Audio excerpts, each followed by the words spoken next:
शरणागत होकर के तुम उनकी आराधना करो। शरणागत होना बहुत जरूरी है। आश्रय लैया भजे तारे कृष्ण नाही त्यजे। जो आश्रय लेके भजन करेगा कृष्ण उसको कभी त्यागते नहीं है। शरणागत वत्सल है भगवान।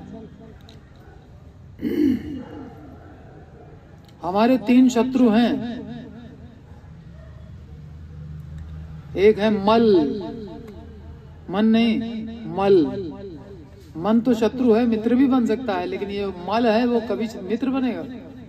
मल शत्रु। दूसरा है विक्षेप, ध्यान से सुनिएगा। और तीसरा है आवरण। 3 हमारे शत्रु हैं। मल क्या है? मल है अज्ञान। आंख में अगर मिट्टी पड़ जाए तो देख पाएंगे?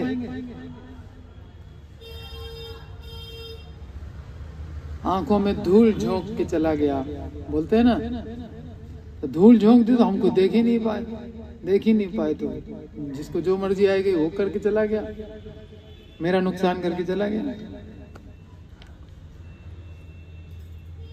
तो हम तो रोज बोलते हैं प्रभुपाद के आगे, ओम अज्ञानतिमिरान्धस्य ज्ञानांजन शलाकया चक्षुरुन्मीलितं येन तस्मै श्री गुरुवे नमः।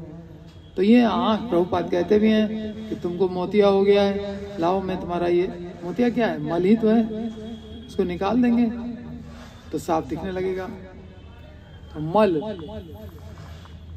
मल कैसे जाएगा? क्योंकि मल अज्ञान है। तो अज्ञान कैसे जाएगा? अज्ञान ज्ञान से जाएगा। जैसे अंधेरा है वो कैसे जाएगा? लाइट जला दी, पहले अंधेरे को भगाएंगे तब लाइट जलाएंगे, ऐसा तो है नहीं। लाइट जलाते ही अंधेरा तो अपने आप भाग जाएगा। ऐसे ही ज्ञान के आते ही अज्ञान अपने आप चला जाएगा। तो ये जो तत्व ज्ञान है, हम शरीर नहीं है, आत्मा है,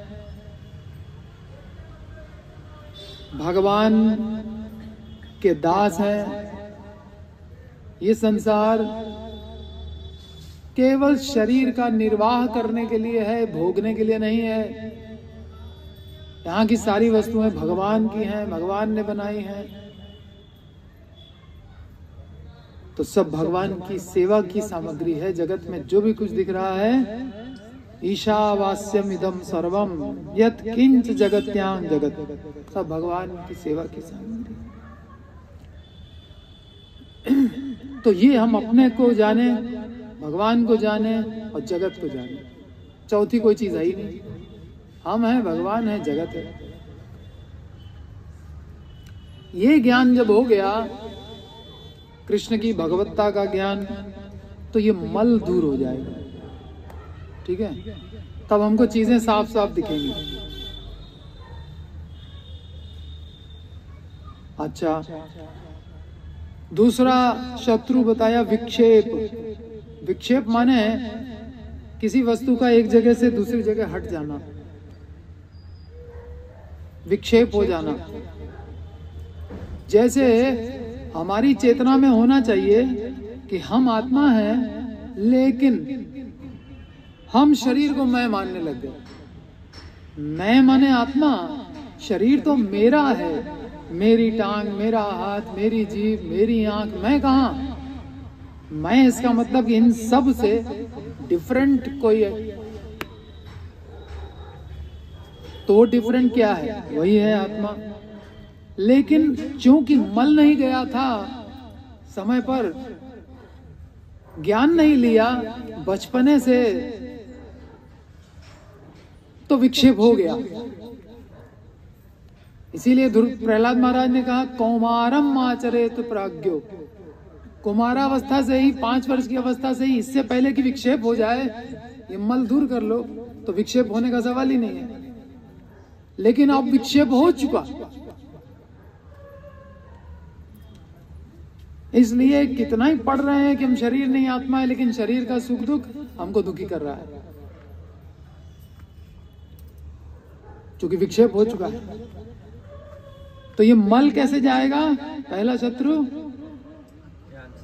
तत्व ज्ञान से, और ये जो विक्षेप हो गया है वो कैसे जाएगा? वो साधना से जाएगा। ये जो भगवान का नाम जप है, जो जितना ज्यादा करेगा, मंगल आरती है, भगवान का नाम जप है, श्रीमद् भागवत है, ये जो भक्ति के 9 अंग हैं, इसको हम जितना साधन करेंगे उतना जल्दी ये हमारा चेतो दर्पण मार्जन हो जाएगा। ये विक्षेप जो हुआ है, हम शरीर को मैं मानने लग गए हैं, ये हट जाएगा साधना करने से। केवल थ्योरेटिकल नॉलेज लेने से अज्ञान तो चला गया, मल खत्म हो गया, लेकिन ये जो देह को मैं माने बैठे हैं, इसीलिए तो सुबह नहीं उठ पाते हैं ना, 4 बजे उठ के मंगल आरती भगवान की करना, आलस आता है। क्यों? क्योंकि हम सोचते हैं कि हमको थोड़ा सुख चाहिए, निद्रा का सुख, हमको मतलब बॉडी को, तो शरीर के सुख को हम अपना सुख माने बैठे हैं। विक्षेप हो चुका है, इसलिए कठिन लग रहा है। तो विक्षेप जो जितनी ज्यादा साधना करेगा उतना उसका विक्षेप खत्म होता जाएगा। तीसरा है आवरण। ये जो पहला वाला है तत्व ज्ञान, ये तो आप मेहनत करके प्राप्त कर सकते हो। सब ग्रंथ हैं अपने पास, गीता भागवत सब है, हम लोग बांटते फिरते हैं, लो भाई गीता पढ़ो, भागवत पढ़ो, कृष्ण की लीलाएं पढ़ो। तो पढ़ने के लिए सब लिटरेचर दिया जा रहा है, भगवत दर्शन लीजिए, पढ़िए, अपना मल दूर कर लीजिए, अज्ञान दूर कर लीजिए, ताकि फ्यूचर में विक्षेप भी दूर हो जाए, शरीर को मैं मानने वाला चक्कर खत्म हो। कभी तो स्टार्ट करेंगे ही, बचपन से नहीं हुआ तो नहीं हुआ, कोई बात नहीं। तो मल गया ज्ञान से, तत्व ज्ञान से, इसलिए पढ़ना जरूरी है। और केवल थियोरेटिकल नॉलेज से ये विक्षेप नहीं जाएगा, हम अपने आप को आत्मा नहीं समझने लग जाएंगे। उसके लिए कुछ करना पड़ेगा, थोड़ा शारीरिक कष्ट सहना पड़ेगा, व्रत करना पड़ेगा, एकादशी है, जन्माष्टमी है, बस यही 2-3 व्रत हैं अपने, तो इसको तो करना ही चाहिए। नहीं तो हम कब समझेंगे कि हम शरीर नहीं आत्मा है? ये प्रैक्टिस कब आएगी? हमेशा शरीर के ही स्तर पे रहेंगे, इसको खिलाते पिलाते ही रहेंगे, तो तपस्या कब करेंगे? थोड़ी तपस्या करने से हम शरीर नहीं आत्मा है, रियलाइजेशन स्टार्ट हो जाएगा। तीसरा जो है, ये भी कोई बहुत साधना कर ले गया तो उसका ये विक्षेप दूर हो जाता है। ये भी विरले ही होते हैं जो ऐसी साधना करते हैं, ध्रुव महाराज जैसे, है ना। अब तीसरा जो है वो तो हमारी ताकत के बाहर है, आवरण हटाना। हमारी क्षमता नहीं है मनुष्य की कि इस आवरण को हटा सके। ये माया का आवरण है। ये जगत क्या है? भगवान ने कहा दुखालय, और हम क्या सोचने लगे? इसमें हम सुख ढूंढने लगे, और माया ने इसी दुखालय में हमको सुख का, विषय सुख का अनुभव भी करा दिया। हमको लगने लगा अरे संसार तो अच्छा है। बचपन में सब गोदी में उठाने लगे, सब प्यार करने लगे, माता पिता बढ़िया बढ़िया बना बना के खिलाने लगे, बड़ा आनंद आने लगा संसार बहुत अच्छा, सब तो प्यार करते हैं। बचपने से लेकर के वो एक भ्रम आ गया कि हाँ संसार अच्छा है। ये जो आवरण हुआ, जबकि संसार भगवान कह रहे हैं कि मैंने बनाया है, दुखालय है ये, लेकिन हमको माया ने ऐसा पर्दा चढ़ाया कि हमको लगने लगा कि ये तो सुखालय है।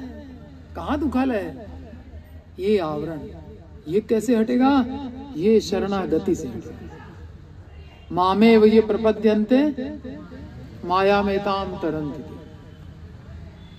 तो केवल थियोरेटिकल नॉलेज से काम नहीं बनेगा, इससे अज्ञान तो चला जाएगा, लेकिन आत्मा का रियलाइजेशन नहीं होगा बिना साधना के। और साधना कर करके आत्मा का रियलाइजेशन भी हो गया, लेकिन जगत में कहीं सुख है ये लेश मात्र रह गया, तो फिर जगत में आवागमन होगा। इसलिए उसको भी अगर हटाना है तो शरणागति करके भगवान कहे अब तुमको माया टच नहीं करेगी, अब तुम आ जाओ मेरे पास। यही सुनीति ने कहा कि भगवान के शरणागत होकर के भजन करो।